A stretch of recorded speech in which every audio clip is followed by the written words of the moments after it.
Here I am demonstrating box squats, or also known as barbell squats.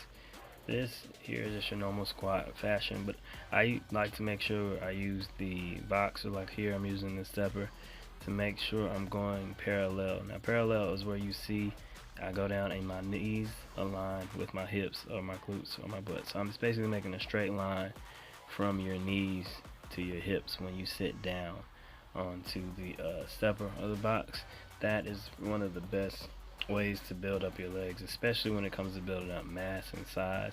This is one of those exercises you're able to go a little bit heavier with without hurting your knees or putting too much pressure on your knees, because when you sit back onto the stepper or the box or the bench that you're using, you're engaging your glutes from the bottom and sitting back onto it like a chair instead of sitting or leaning forward and coming out of the neutral position that you normally will be in when you're performing squats. So like I said, my feet are a little bit wider and shoulder width apart. I turn my toes out, then my knees are aligned with my toes, and I make sure I press through my heels. Again, when I come up, I contract and squeeze my glutes at the top. And I said the critical part when doing box squats, you have to make sure you sit down all the way onto the box.